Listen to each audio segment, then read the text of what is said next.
Hey, welcome to the Closing Beat, everybody. Happy Wednesday. How we doing out there?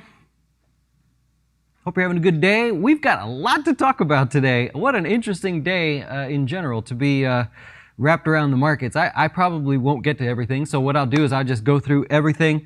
I'll stick around to answer some questions, but we're going to dive right into it because there's a lot going on. And I got to show you a new feature. If you're one of our customers here at Jazz, it's always frustrated me that advisors never encouraged people to backdate deposits. Why not fill up for the previous year while you can? So let me show you something real quick. If you log, we'll go over this tomorrow too in our Wine and Wealth class, but if you log into the dojo and you click your account, select your account, this is a sample one here that we just have, but if you select your account and then you come over here, you can say, oh man, I put $680 in for 2021. If I go to 2020, I put $3,230 in of the $6,000, right? So what I want to do is I want to count these deposits for the previous year. Well, now you just click this guy right here. You come on over here and say, hey, these are your current deposits. You've put in $3,230 of the $6,000 for 2020. If you'd like to take this year's deposits, any number of them, you could backdate them for 2020. So for example, if I just click this guy, it adds 170 to it. If I click this guy, it adds another 170. Now we've got a total of 3,570. I could go through and click all of them here, and it'll tell me, okay, I've still got room to go. I can backdate these deposits. Hit OK. It will automatically send the request to get those contributions backdated so that 2021 counts as zero. And what that'll do is once everything takes place there, it'll make your little speedometer thing show as zero for 2021, so you know. So you can always check that. Now, it's only good till tax day, of course, so you know you can only backdate up until tax day. But other than that, hey, man, new features coming your way. We're just doing what we do every day here. We're financial advisors here at Jazz Wealth, and we will cover that tomorrow in our Wine and Wealth class. Every Thursday we do a class for customers to go over all kinds of things, actually. But tomorrow we'll cover all the cool little features in the dojo and all of the updates and things that we've done. So if you log in to your account, you want to backdate deposits, you could do it now. Or you could wait till closer to tax day. I will make a big deal out of it. And make sure, if you're getting that opportunity, take every opportunity you can to keep your dough straight there. So also, we got some great videos this week. Our FinTips videos from Monday was a really good one. Should you invest or pay off debt? And specifically, how do you make that determination? We did a case study, showed you everything there. Today, we did how to use the bucket strategy to start seeing the different accounts that you have and how to know which accounts you can be more aggressive with and all that great stuff there. And our research site, you might want to check that out if you want. If you can't be a customer, that's cool. You can join our research site. But I think we better just talk about the markets today. If you look off to the right-hand side of your screen, you got a bit of a down day. Hey, the markets go down, right? That's weird. All of a sudden, the markets can go down. Well, most stocks in the market can go down. I'm sure you've seen some of the ones out there, which we'll cover. By the way, on our research site, we happened to cover GameStop. Was it yesterday or the day before? We covered all that excitement. And what I did is we took it a step further to say there's actually something really unique happening in the world right now, and it's not just the GameStop stock. There was a list of others. In fact, we were able to zoom in and see, hey, it's actually a whole group of stocks that were doing the same thing. What do you know? Today, every single one of them were up double digits there. Really, really interesting. We actually happened to own one of them. We couldn't get out fast enough. It up and down. It was that fast. It was like 50% and then back down to like whatever, 10% or something. It was so really, really quick there. Also, you have the Fed came out with their rates decisions today and didn't do anything. It was largely expected they weren't going to do anything. So kind of a non-event there. Lots of comments. They did their press conference, and I thought it was super funny that when they started the press conference, you asked the lady, she's like, first question, two parts. First part of the question, could you comment on the GameStop stock and what's going on there? And number two, blah, blah, blah, economic stuff or whatever. And he's like, yeah, look, I don't comment on individual stocks, but I thought it was so funny that GameStop is now being asked, being talked about by the Federal Reserve, or being asked to the Federal Reserve. Kind of interesting there. You also had the Massachusetts Commonwealth Secretary say that markets should be a place to take risk, but not excessive risk. How ridiculous is that? I mean, so when the markets fall, are we going to get bailed out? Right? Is that the idea there? I think here we go with the regulations because of what's happened in GameStop. But oh my gosh, by the talk of the world, everybody and their mother's asking me about GameStop. And by the way, no, I will not take your account here at Jazz Wealth and bet it on GameStop. even if you ask, right? So if you email me or call me and say, you know what, I see what GameStop's doing. That's kind of interesting to me. I'll tell you what, buy the stock with my account. The answer is going to be no. I may lose some customers over that, but of course not. Who's going to do that? What advisor is going to say that's a good idea to do there? Not happening. Anyways, let's talk about the stock market here today, and I'll start with the Dow. We go over to the Dow. You got a pull back down to the 50-day moving average. The Dow now down by 1% year to date. If you look inside of it, you're going to see you're going to see a lot of names down, but you're going to see UNH down 3%. That was one of the ones leading the way lower. Boeing with their earnings out, that one led the way lower as well. To be fair, if you look, you got Home Depot, Verizon, McDonald's. I mean, you could just look all over the place. Pretty nasty day for stocks in the Dow right there. All big downside contributors. 3M did its part, man. 3M broke to new highs there. JP Morgan says, hey, after we've seen your earnings there, we think that this stock is fairly valued at this point. It's a good deal, right? So that stock got a nice little boost from them. If we go over to the NASDAQ, man, it's taking it a little bit hard today. Shaves off half of its gains year to date thanks to some big tech, right? Amazon lower on the day, lost about 3%. Apple down, and I believe still down after hours there. Microsoft even reversed after its earnings, basically flat on the day. Started out at highs. How many times have we talked about that? When a stock goes up into earnings, then gaps higher on earnings results, that's a sell. That's not a buy there. So great real-time lesson to learn there. You also had Facebook and Tesla lower. And speaking of Tesla there, their earnings come out. They missed by 21 cents overall. Revenues beat. Everything looked good there. Guides for, I didn't get their guidance on deliveries. So I'm missing out on that one. Someone will have to clue me in. Down about 33 bucks after hours, a little pullback. Nobody's complaining about that one, I don't think. If you take a look at what's next, you got Apple. Those are good earnings announcement there. Apple beats on earnings, beats on revenues. iPhone revenues were higher than anyone had expected, 17% higher there. Services beat. That's always a popular focus area. It's their second biggest revenue stream there. What else do we see here? Chinese revenue up 60%. Okay, so that's a lot. That would be the biggest number for them, actually. Stock's trading about flat right now, basically right exactly where it was at the close. So a slight loss there for Apple. You go over to Facebook, I think not too good for them, right? So Facebook overall beats on earnings actually pretty nicely there. Revenue beat, daily active users in the U.S. down in the last 3 months there. Monthly active users were up. It says the first half of 2021 is going to be lower growth for them due to selling less ads. Stock recovered all of its losses from the immediate decline in earnings there, and it is now trading like $273.50, so up about $1. Not too much there. If we go over to the S&P 500 for the day, it's back to flat on the year thanks to your Apple, Amazon, Facebook, Google, but also the tech sector in general. If we look at the tech sector, I'll use the XLK just to take a look. Oh, no, come on. Tech sector pulling back there just a little bit. And if you want to look at the sectors for the day, here is a breakdown of all of those. You've got communication services near the bottom. That was dragged lower by Facebook, Netflix, T-Mobile. Let's go over here real quick. We go inside of there. Your biggest decliners oh no, that's not that one. Communication service. I clicked on the wrong one. I'm sorry. So you got Facebook, Google in there, but also T-Mobile, Charter Communicate, everything. It's just really bad. Disney down 4% all on one day there. I thought Verizon was kind of interesting.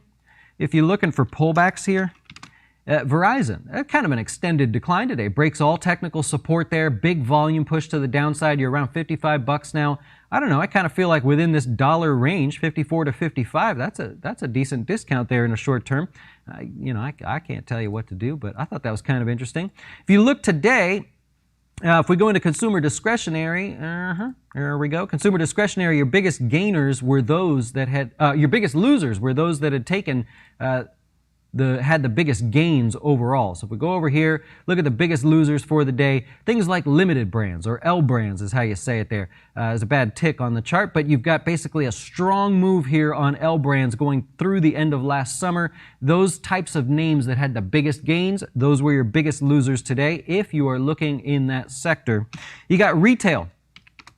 Retail, well, that was up today. Huh. Well, that's interesting. We got a 12% gain on the day. That would be officially the best day ever if you were looking at the retail ETF XRT. I believe it's never had a day bigger than that. Why? Because 5% of their portfolio is in GameStop. GameStop is the largest holding there. Kind of good timing for them. But GameStop obviously just off the friggin' charts there. 134 bucks. We'll talk about that a little bit later.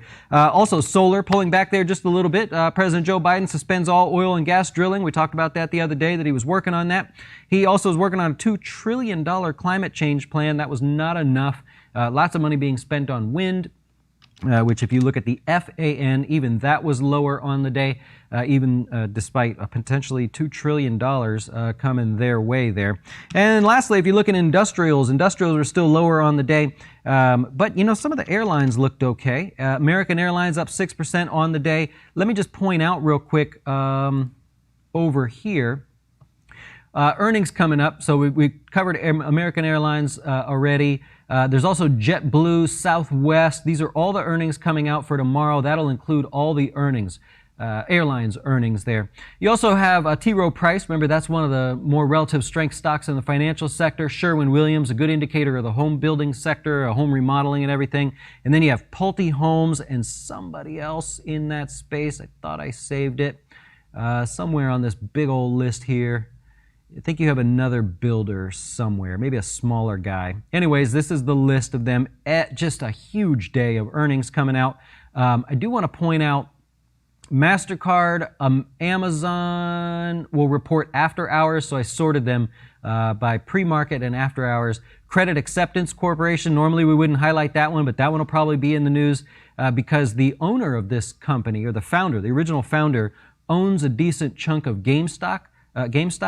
He may actually be a billionaire at this moment. I don't know. With what he bought, there was like $75 million he put in, and because of the rally, I think he's officially a billionaire because of that. Hawaiian Holdings, airline stock coming out there. Visa, also, there we go. And Western Digital. Some of these will be the bigger names. You also got a lot of semiconductors in there. That's been a real volatile area right now. Skyworks in there. There's a bunch of others. Juniper somewhere, and some other names in there.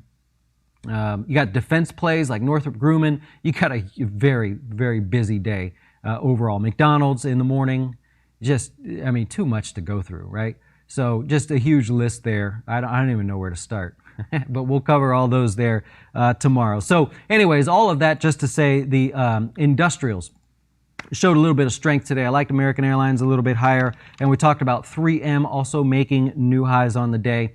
Speaking of new highs, if we go on over here to Seagate Technologies, got a big gain there, up 15% year to date now. Pays about a 4% yield. It's pretty good. You got growth and you got yield there for that one. You got Lumen in the mix here, continuing from yesterday, that big burst that we saw. This is CenturyLink, remember. Just continuing with the impressive move there. Other new highs, you got a lot that look like this, right? Discovery Communications, already up and then showing this massive move today, almost broke $50, but retracing a lot of it. That you don't like to see so much, and we've got a lot of that. Kroger's another one. It hit new 52-week highs, but that's one of those, I don't want to say GameStop type moves, but that's one of those sort of short covering moves today. I saw an incredible move like that. Maybe the shorts are getting a little bit scared there, but there's a lot of names on the new high list that have these reversal bars, right? So you got Fox doing the same thing, all the way up, big move on the day and completely reversing. Walgreens Boots Alliance, same thing, big, huge move and completely reversing. I'd want to point out that each one of these candlesticks tells you, it gives you a lesson. And we covered this lesson. If you go into the classes and our research here, just search candlesticks. No, that's not how I want to do it. I want to do it this way. Just search candlesticks and it'll pop up here. There's a 3-part class that we did for customers and for research members if you want to look inside of there. Today's reversals on a lot of these names, that's really important. That one candle today is telling you a huge story, and what I did in these classes is basically just explain what they all mean and then rank them in order so you know when you see the number one most powerful bullish candle, you know what that's telling you, right? You know how to respond to that. So you might want to take a look at that if you get a chance. Just a lot of things lot of just so much interesting things happening there with some of the rallies that we saw today that reversed. Just kind of frustrating there if you're a bull. You got Whirlpool also moving to highs there. Decent earnings, right? Pretty steady. Earnings came out after hours here. Didn't catch all of it there, but pretty good results there from them. I believe they beat across the board. Good global growth as well. The stock sitting at highs and just call it the steady Eddie right now. It's not too extended. It's not overblown like all that other great stuff out there. And so that's what you have there. Some of the other stuff, well, let's just go to this one here. Come on, GameStop. I have friends that never ask me about stuff, and every one of them's like, hey man, you see GameStop today? Now, whatever you think about it, it's what it's going to be. I mean, it is what it is. It's the flavor of the month right now. It's all that exciting. But what if you were GameStop right now? Like, is this not an opportunity of a lifetime for this company? You have essentially the Blockbuster of video games, right? Who goes there? What are you doing? They want to revamp their company. What would you do if you were running GameStop right now? I mean, if it was me, I'd be selling shares like crazy. I don't know how fast you can register shares and get them sold. Makes a case for the shelf offering. We were talking about that earlier. But if you could sell even a couple million shares here to raise a bunch of cash, right? Because people, if they're willing to buy at these stupid prices, if you could raise a bunch of money, is now not the chance to go sell a bunch of shares, dilute everybody, and then take that cash and revamp your business if you have a good idea? I don't know what their plans are, but man, that's crazy. Also, you're going to see a lot of this where the big guys sort of got one worked over on them, right? Usually it's the little guy that gets the shaft in the market and the big guy with more money does the trick. Well, in this case, the reverse is opposite, is true. So what you're going to see is the big guys have more lobbying power. And so they're likely going to do something about this to make it so that the retail trader still has the underhand when it comes to this. But very fascinating to watch. And of course, it's a minute by minute sort of thing. I don't know if you see that stock moving around.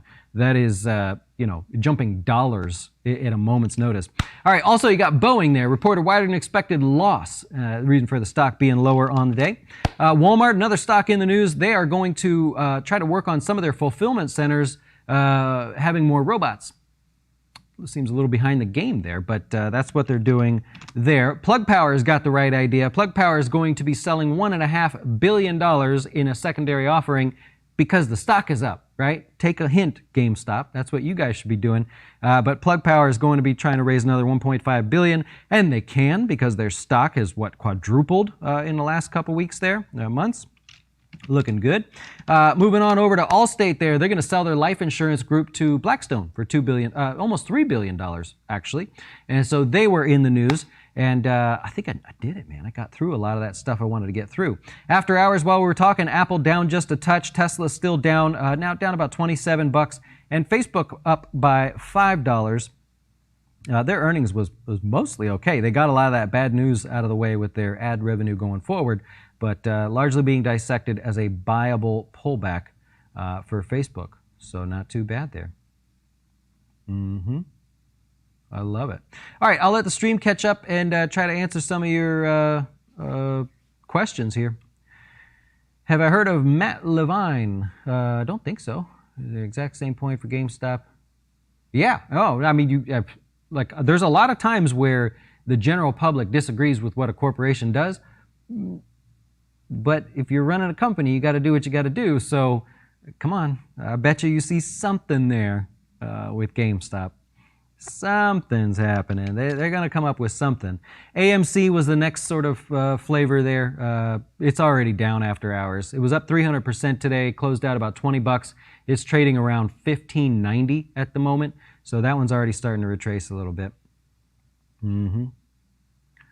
Yeah, and who in the retail public is going to care if some hedge fund people take a loss? Which they won't, by the way. They're going to be fine. Yeah. Yeah. Oh, and I worry about some of the retail traders that are just buying the stock. I kid you not. I've had customers ask me, tell you what, go ahead and buy some GameStop. Let's get in there and have some fun. I'm like, no, my job is not to make you have fun with your money. It can be fun, but my job is not to be chasing these stocks. So come on. Let's use our heads here. I'll turn the TV off for a minute. Does Biden's energy policy change your energy prediction for 2021? Absolutely not. Nope. Not in any way. So the changes are fine. I'm totally cool with that if that's what they want to do and the world agrees and we're going to just, stop drilling on federal lands. But that's federal lands. That's not the world. So a small change there. You think this craziness in Bed Bath & Beyond? That was one of the stocks we posted in the research site there, yeah. You have a 1 month holding period with your, well then, doesn't matter what happens, right? You're just stuck. I hate to see that, but yeah, you're just stuck on that one then. What happens if you sell anyways? Are they just going to yell at you or do they physically stop you from selling? It's kind of like that day trader rule. When the little accounts, when you know you're going to break the day trader rule, but something like Bed Bath & Beyond happens in one day, break the rule. Close. What, are you going to get a letter in the mail? They tell you to stop it, not do that again? Yeah. Oh, Mr. Spinks, that's a good one. That's a good one. Oh, I love it. Yeah. What causes the 1 second spike during after hours trading? Usually it's earnings. When the earnings come out, the computer's reading the earnings and responding. There's a lot less liquidity after hours too. So if there's an order to buy, I don't know, 10,000 shares, but there's only 6,000 shares available at the various prices, they all get gobbled up and the order goes and looks for the rest of the sellers up there. So the price tends to spike kind of quickly. Yep. Mm-hmm. How long should you hold on to an underperforming stock before selling it for a loss? I'm assuming you're saying it's underperforming, but you haven't hit any kind of stop loss there and it's kind of like a time stop is what you're saying. That's a good one. I don't have an immediate answer for you there. It's one, if you want to treat it like a mutual fund or like the hedge fund, the bigger guys, they'll look at the end of the quarter and just say, if there's something that's underperforming, we don't want to show customers that, so we'll go ahead and move it into something that is performing. You could treat it like that. But other than that, I would say it'd have to be something where you're tracking. Like if you buy an underperforming stock, but it doesn't hit your stop loss, how long before you probably going to hit the stop loss anyways? Is it some period of time where you realize I was probably wrong and I waited a little bit too long, it hit the stop loss, I was going to lose anyways? Maybe you have some kind of something like that. Yeah. Uh-huh. Oh, I know. Altandra's excited, man. Let's start this. This 2%, 3% down on the day. Hopefully just the start of a more downside, right? I love it. Any advice on Ford? What are we doing with it? What's the question? Well, yeah, GameStop's probably one of the reasons. That's if I was one of those like YouTuber only people, you'd have to do like 5 videos on GameStop just to get the views or something. The people that do the YouTube videos for the money. Yeah, I love it. You think Square put in a bottom? That's a good question. So you take a look at Square. Oh, you can't see it. Take a look at Square, break it through the 50-day there. In the short term, you expect a little bit of a bounce there, right? So you expect people to look at that and say, this is a better discount than I've had the opportunity to participate in. I have no reason to believe that this is any part of the craziness stocks out there. So you would expect people to come in and start trying to buy around the 200 mark. I would think. Mm-hmm. Ashish, does the January performance in the market say anything about the rest of the year? Should we be getting more in cash? Historically, how January goes, so goes the rest of the year. That's the saying anyways. We've shared that before, like 67% of the time it does exactly what January does. Not last year though. Yep, I love it. You think it's too late to get into BlackBerry? All right, so your BlackBerry's had a couple great days of excitement there. Come on, that's pretty extended there, right? So yeah, I would not chase it here, right? Let it settle down, let it take a break. This stock doesn't like to be this extended without pulling back. Look at the last time, it doesn't look like much now, but if you just kind of go like that, there's the last time it was extended. That's what the chart would have looked like in real time. You look at it and you say, okay, no hurry, it'll pull back. I'll get my chance, see? You get your opportunity there. And then it takes off. Let it pull back. hold or sell AMC tomorrow? I can't believe there's some of these questions. Like, I'm not arguing with you that that's the question, but you had 300% gain in one day. If you owned it all day and you bought it yesterday or something, what are you waiting for? Like, how often do you buy a stock and it goes up 300% in one day, right? I was talking about, I won't mention the stock, but we were talking about one that we saw, it went up 50%. We were like, all right, how often do you get that? Sell it. Couldn't sell it fast enough. So you have a 300% profit. Should you sell it tomorrow or not? If you were managing my money and you had a 300% profit in one day and you didn't sell it, you're fired. Yep. I love it. Yeah, he didn't comment on the GameStop thing. I thought that was funny. I looked up just to see, like, is he really going to say something about one tiny, which the Massachusetts Commonwealth Secretary essentially agreed that it's a worthless stock?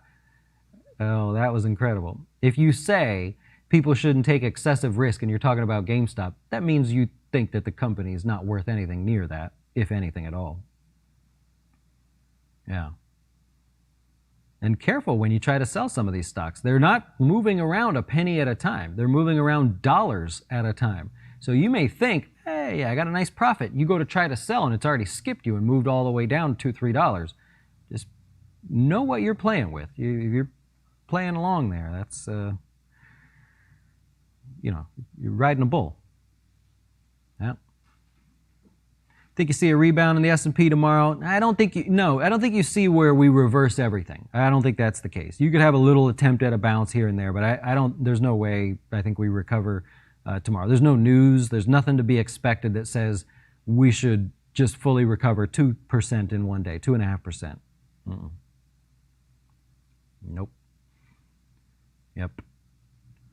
Oh, well, Mars has got a point, right? So is 140% to the downside as a short position, is that excessive? If we're talking about people should be able to take risk but not excessive risk, are we also including the hedge funds as well? I'm a market guy. Let the markets do what they're going to do. People will determine if they want to participate in certain madness or if they want to be in Coca-Cola or something, right? Let people decide what they want to do there.